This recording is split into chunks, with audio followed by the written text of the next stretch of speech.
નમસ્કાર મિત્રો, આજે આપણે ધોરણ 9 ગણિત પ્રકરણ નંબર 9 સમાંતરબાજ ચતુષ્કોણ અને ત્રિકોણનું ક્ષેત્રફળ એમાં ભાગ નંબર 3 ની અંદર આપણે આજે અભ્યાસ કરીશું.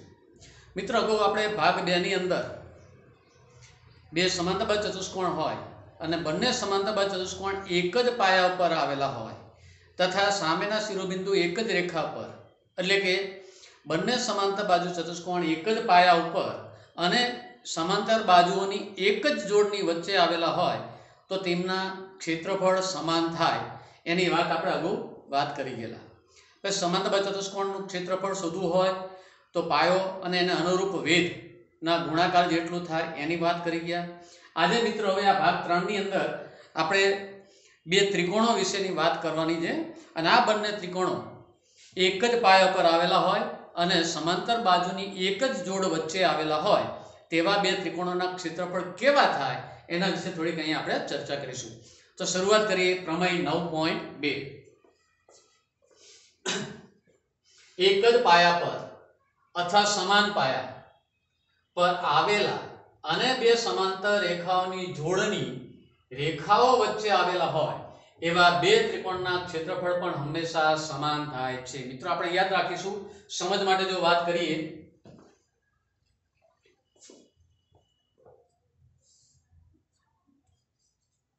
આ એક પાયો લઉં છું અને એને એક સામે સમાંતર કોઈ એક રેખા ધારો કે આપણે માની લઈએ, એના પર એક ત્રિકોણ લઈએ. એક ત્રિકોણ છે તમારી પાસે ABC. હવે પાયા BC ને જવા દેવાનો છે, પાયા તરીકે BC લઈશું અને એક નવો જો ત્રિકોણ બનાવવામાં આવે કે જે ત્રિકોણનું શિરોબિંદુ છે એ રેખા સાથે હોય, એનો અર્થ એવો થયો કે બંને ત્રિકોણ છે, એક ત્રિકોણ ABC અને બીજો ત્રિકોણ છે DBC.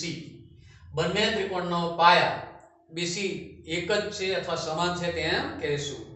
અને આ બંને ત્રિકોણ એક જ પાયા પર અને સમાંતર રેખાની જોડ વચ્ચે આવેલા ત્રિકોણ હોય તો આવા બે ત્રિકોણો હોય અથવા બે થી વધારે ત્રિકોણ જો દોરેલા હોય તો બધાના ક્ષેત્રફળ હંમેશા સમાન રહે છે. મિત્રો, આ પ્રમાણે આપણે આ રીતે યાદ રાખીશું. આની સાબિતી આપણે આપવાની નથી, ખાલી એને પ્રતિજ્ઞાનો ઉપયોગ કરી અને જરૂર પડે ત્યારે ગણતરીમાં એનો આપણે ઉપયોગ કરીશું. હવે આગળ વાત કરીએ તો ત્રિકોણનું ક્ષેત્રફળ. મિત્રો, અગાઉ આપણે ધોરણમાં શીખી ગયા ત્રિકોણનું ક્ષેત્રફળ બરાબર 1/3 પાયો ગુણ્યા વેધ. હવે અહીંયા જ્યારે આપણે આકૃતિને ધ્યાનમાં રાખી જો વાત કરીએ તો અહીંયા ત્રિકોણ ABC છે, એના પર ધારો કે એક પાયો લઈ લઈએ D.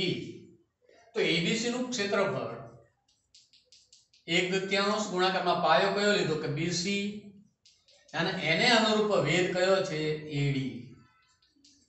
આનો ઉપયોગ કરી અને ગણતરી કરવામાં આવશે. મિત્રો, ઉપરના પ્રમેય 9.2 માં આપણે શીખી ગયા કે ત્રિકોણ ABC નું ક્ષેત્રફળ અને ત્રિકોણ DBC નું ક્ષેત્રફળ બંને સમાન છે. તો હવે DBC નું ક્ષેત્રફળ શોધવું હોય ત્યારે પણ આ સૂત્રનો આપણે ઉપયોગ કરી શકાય. અને જોઈએ આપણે તો DBC બરાબર આગળ એરિયા લખીએ 1/2. એનો પાયો કયો છે તો કે BC અને BC ઉપરનો વેધ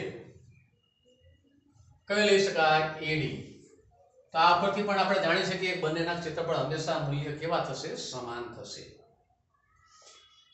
હવે પ્રમેય 9.3 છે એ મિત્રો જે આપણે પ્રમેય 9.2 છે એનું પ્રતિપ્રમેય સ્વરૂપે અહીંયા લીધેલું છે. એક જ પાયા એટલે કે સમાન પાયા પર આવેલા અને એક જ પાયા એટલે કે સમાન પાયાની એક જ બાજુએ આ એક પાયો છે એની એક જ તરફ હોવો જોઈએ બંને ત્રિકોણ, કાં તો બંને ઉપરની તરફ હોવો જોઈએ અથવા બંને નીચેની તરફ. એક ઉપર અને એક નીચે હોય એવું આપણે લઈ શકતા નથી. આવેલા અને એક જ પાયા એટલે કે સમાન પાયાની એક જ બાજુએ આવેલા તથા સમાન ક્ષેત્રફળ ધરાવતા ત્રિકોણો બે સમાંતર રેખાઓની જોડની રેખાઓ વચ્ચે આવેલ હોય છે. એનો પ્રતિપ્રમેય છે, એને ખાલી આપણે પ્રતિજ્ઞા યાદ રાખીશું. મિત્રો, હવે આનો ઉપયોગ કરી આપણે કૂટ પ્રશ્ન રાઇડર કઈ રીતે સાબિત કરી શકાય એની વાત કરીશું. તો અહીં આપણે પાઠ્યપુસ્તકનું ઉદાહરણ નંબર 3 આપેલું છે. સાબિત કરો કે ત્રિકોણની મધ્યગા ત્રિકોણના બે સમક્ષેત્ર ત્રિકોણમાં વિભાજન કરે છે. ફરી એક ત્રિકોણ છે, એમાં એક મધ્યગા દોરવામાં આવેલી છે તો મધ્યગા વડે ફરીથી પાછા બે ત્રિકોણ થાય અને એ બંને ત્રિકોણના ક્ષેત્રફળ હંમેશા સમાન રહે છે એવું છે. ચલો આપણે એનો ઉકેલ મેળવવા સાબિતી મેળવવા માટે વાત કરીએ. તો અહીંયા મેં ત્રિકોણ એક એબીસી લીધેલો છે. મુખ્ય ત્રિકોણ કયો છે? એબીસી. આપણે જાણીએ કે ત્રિકોણની અંદર કુલ 3 મધ્યગાઓ દોરી શકાય. એમાંની એક મધ્યગા છે આપણી પાસે એડી. તો એડી વડે બે ત્રિકોણનું ક્ષેત્ર ભાગ પડશે. એક છે તમારી પાસે ત્રિકોણ એબીડી અને બીજો ત્રિકોણ છે એડીસી. અને આ બંને ત્રિકોણના ક્ષેત્રફળ હંમેશા સમાન રહે છે એવું આપણે સાબિત કરવું છે. તો અહીં આપણે ઉકેલ મેળવવા માટે જે આપણને આપેલું હોય તે પહેલા લખીશું, વર્ણન કરીશું, જે સાબિત કરવું છે એની નોંધ પણ આપણે કરીશું. તો ત્રિકોણ એબીસી લઈએ, એની મધ્યગાઓ પૈકી 3 મધ્યગા હોય એમાંથી કોઈ એક મધ્યગા દોરી આપણે એડી. એડી ને પરિણામે બે ત્રિકોણ બન્યા અને એ બંને ત્રિકોણના ક્ષેત્રફળ સમાન થાય એવું સાબિત કરવું. તો આપણે એરિયા એબીડી જે ડાબી બાજુનો એબીડી અને બીજો છે એડીસી બંનેના ક્ષેત્રફળ સમાન થાય છે તેવું આપણે સાબિત કરવું. તો સાબિત કરવા માટે આપણે હવે કઈ રીતે સાબિત કરાય એની વાત કરીએ. મિત્રો આપણે જાણીએ કે ત્રિકોણનું ક્ષેત્રફળ માટેનું સૂત્ર આપણે સામાન્ય કયું વાપરીએ? 1/2 પાયો ગુણ્યા એને અનુરૂપ વેધ. એનો ઉપયોગ કરી અને આ સરળતાથી સાબિત કરી શકાય. ચલો મિત્રો પહેલા સૌપ્રથમ તો એક વેધ દોરીશું. પાયા બીસી પરનો એક વેધ લીધો AN, એટલે ખૂણો 90 થશે આપણે જાણીએ છીએ. દોરો. હવે એરિયા ત્રિકોણની વાત કરીએ તો એબીડી, ત્રિકોણ એબીડી આટલો ભાગ બંધ કરી દઈએ તો એક ત્રિકોણ તમને દેખાશે એબીડી. એનું ક્ષેત્રફળનું સૂત્ર આપણે જાણીએ 1/2 પાયો ગુણ્યા અનુરૂપ વેધ. 1/2 પાયો કયો લેશું આપણે? બીડી. અને એને અનુરૂપ વેધ કયો લીધો? AN. હવે મિત્રો આપણે જાણીએ કે એડી કોણ છે? આપણને આપી દીધેલું મધ્યગા. મધ્યગાનો એનો અર્થ થયો કે ડી એ બીસી નું શું થાય? મધ્ય બિંદુ. જો મધ્ય બિંદુ થાય તો બીડી અને ડીસી બંનેના માપ સમાન થાય. એટલે બીડી હોય ત્યાં આપણે શું મૂકી શકાય? સીડી મૂકી શકાય. તો બીડી ની જગ્યાએ શું મૂકી દીધું મેં? સીડી. ફરીથી 1/2 ના 1/2, બીડી ની જગ્યાએ સીડી, ગુણાકારના ગુણાકાર AN. હવે એ મિત્રો જો આપણે આ ત્રિકોણ માટે વિચાર કરો, તમે ત્રિકોણ એડીસી નું ક્ષેત્રફળ શોધવું હોય તો 1/2 પાયો ગુણ્યા વેધ. તો પાયો કયો લીધો? ડીસી. એને અનુરૂપ વેધ કયો આવશે? AN. તો એ થઈ ગયું. એને અનુરૂપ 1/2 પાયો ગુણ્યા વેધ સૂત્ર થઈ ગયું. અને સૂત્રને અનુરૂપ આપણે કહી શકાય એ કોનું ક્ષેત્રફળ થશે? તો એરિયા ACD નું ક્ષેત્રફળ થાય. અહીંયા આપણે સાબિત થાય. આ પરિણામનો આપણે ઉપયોગ કરવો પડશે. એટલે ધ્યાનમાં ફરીથી આપણે એને ખાલી પરિણામ શું છે એ સમજી લઈએ. કોઈ એક ત્રિકોણ હોય એની કોઈ એક મધ્યગા દોરવામાં આવે તો મધ્યગાથી બનતા બે ત્રિકોણના ક્ષેત્રફળ હંમેશા સમાન રહે છે. ચલો હવે એક ઉદાહરણ નંબર 4 જોઈએ. એ પણ સમજે એવું સરસ મજાનું છે. અહીંયા ઉદાહરણ આપણી પાસે એક આકૃતિ આપી દીધેલી છે. આકૃતિ અંદર તમે જુઓ ચતુષ્કોણ ABCD આપેલો છે. આ બંધ કરી દો એટલે તમને દેખાશે.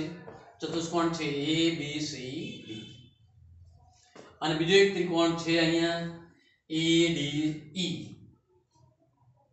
પાયો એક જ રાખેલો છે. એક પાયામાંથી બનેલો આ બીજો ત્રિકોણ છે.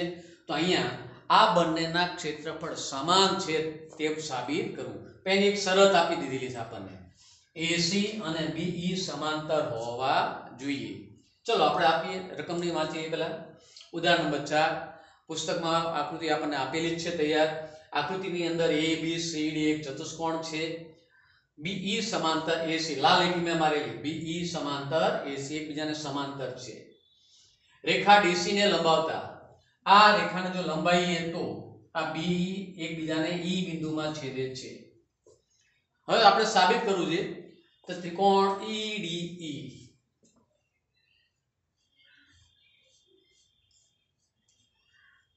આ ત્રિકોણનું ક્ષેત્રફળ આપેલ ચતુષ્કોણ ABCD ના માપ જેટલું છે. એટલે કે બંનેના ક્ષેત્રફળ સમાન રહે છે અથવા સમાન થાય.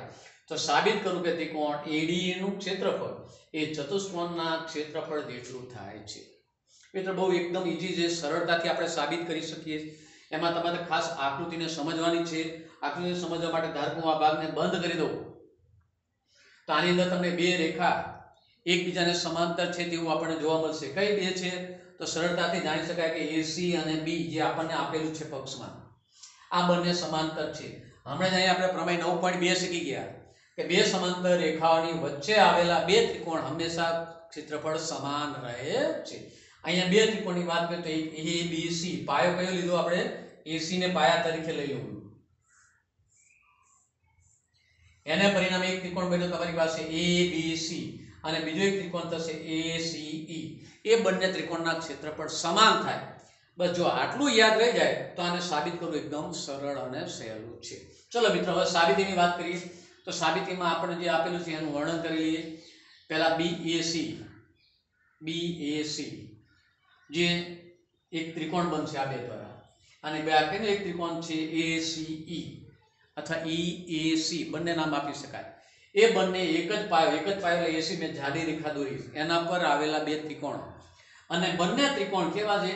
સમાંતર રેખાની એક જ જોડ વચ્ચે આવેલા, તો બંનેના ક્ષેત્રફળ સમાન થાય એની નોંધ કરીશું. માટે એરિયા BAC એનું ક્ષેત્રફળ કોના જેટલું થાય? તો કે ECA અથવા ACE જે લખી શકાય પ્રમેય 9.2 આધારિત. હવે આખા ચતુષ્કોણનું આપણે માપ લઈએ તો ચતુષ્કોણનું ક્ષેત્રફળ આપણે જાણીએ કે ABCD થાય. આ ચતુષ્કોણ બે ભાગમાં વહેંચી જાય તો ધારો કે વિચાર કરીએ તો એક ત્રિકોણ ABC અને એક બીજો ત્રિકોણ છે ABC, ADC અને ABC, બે ભાગમાં વિભાજન કરીએ તો અહીં આપેલું છે ABCD ચતુષ્કોણનું ક્ષેત્રફળ બે ભાગમાં વિભાજન થયું. એક ADC નીચેવાળો ભાગ છે અને એક ABC. હવે ADC છે એને એમ નામ રહેવા દઈએ. જ્યારે અહીં આપણી પાસે જે બીજો એક ત્રિકોણ છે ABC, આ ABC ત્રિકોણ છે એનું માપ કોના જેટલું થાય? તો કે AC જેટલું થાય. પરિણામ અહીં આપણે આપ્યું. ABC નું ક્ષેત્રફળ કોના જેટલું થાય? તો કે EAC. તો ABC જગ્યાએ ACE મૂકી દઈએ. હવે મિત્રો આકૃતિમાં તમે જો જોશો તો પહેલો ત્રિકોણ એક આ લીટીવાળો ભાગ છે,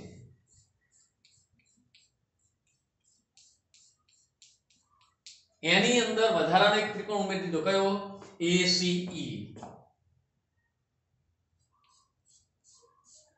અને આ બે ને જો ભેગા કરીએ તો આખો ત્રિકોણ ADE તૈયાર થાય. તો માટે એરિયા ADE. આ રીતે આપણે સાબિત કરી શકાય. મિત્રો આ પ્રકારની અંદર હવે અહીંયા આપણે જે દાખલાઓ આપેલા છે, ગણતરીવાળા દાખલા કોઈ આપણને આપેલા છે નહીં, પણ જરૂર પડે MCQ ની અંદર આ ક્ષેત્રફળના સૂત્રનો આપણે ઉપયોગ કરી શકીશું. ખાલી જગ્યા મેળવી શકાય. આનું ક્ષેત્રફળ છે બંને ત્રિકોણના ક્ષેત્રફળ સમાન રહે છે એનો પણ આપણે ઉપયોગ કરી શકાય. હવે સ્વાધ્યાય 9.3 ની અંદર વાત કરીએ તેમાં આપણે રાઇડર અથવા કૂટ પ્રશ્નો આપેલા છે. એમાંનું એક છે, શરૂઆતનું આપણે એક ઉદાહરણ આપી તમને સમજ આપીશ કે એને કઈ રીતે આપણે સાબિત કરી શકાય, અને પછી એ તમારે સાબિત જાતે કરવા માટે પ્રયત્ન કરવાનો છે. તો સ્વાધ્યાય 9.3 દાખલા નંબર 1 આકૃતિ અહીં આપણને આપી દીધેલી છે. ABC ની એક મધ્યગા AD પર કોઈ બિંદુ E છે તો સાબિત કરો કે એરિયા ABE બરાબર એરિયા ACE. મિત્રો હવે એને લખી નથી, આપણે તમને સમજ આપી દઈશ. અહીંયા ત્રિકોણ ABC એની મધ્યગા AD અને AD ઉપર કોઈ બિંદુ E આવેલું છે, તો સાબિત કરો કે એરિયા ABE આ લીટીવાળો ભાગ અને એરિયા ACE આ બે ત્રિકોણના ક્ષેત્રફળ સમાન થાય છે તેવું આપણે નક્કી કરવું છે. મિત્રો પહેલા AD તો ઉપરની વાત થઈ ગઈ, સામેથી AD દોરેલા હોય તો બે ત્રિકોણના ક્ષેત્રફળ હંમેશા કેવા થાય? સમાન. એનો અર્થ થયો કે ABD અને ADC નું ક્ષેત્રફળ હંમેશા કેવું થાય? સમાન. હવે E બિંદુ આપણે AD ઉપર લઈએ તો એને પરિણામે BED અને EDC ના માપ કેવા થશે? સમાન. જો બે ત્રિકોણમાંથી બંને ભાગને આપણે બાદ કરી નાખીએ એટલે માઈનસ કરીએ તો પાછળના બે ભાગ વધ્યા કયા? ABE અને ACE, અને એને બંનેના ક્ષેત્રફળ કેવા મળશે? આપણને સમાન છે તેમ આપણે કહી શકાય. તો આ રીતે મિત્રો આપણે કોઈ પણ પ્રકારનો રાઇડર કે કૂટ પ્રશ્ન હોય એને સાબિત કરવાનો રહેશે. મિત્રો ફરીથી આપણે યાદ કરી દઉં તમને, આવા સાબિત કરવાનો કોઈ પણ પ્રકારનો પ્રશ્ન હોય તો સૌપ્રથમ તમે એની જે રકમ છે એને બે વખત વાંચી ધ્યાનથી વાંચી લેવાની છે, સમજવાની છે. સમજ્યા પછી એને અનુરૂપ આકૃતિ જો આપેલી હોય તો એ દોરવાની નથી, જોઈને દોરી લેવાની. અને આકૃતિ ન આપી હોય તો સાચી આકૃતિ દોરવા માટે પ્રયત્ન કરવાનો છે.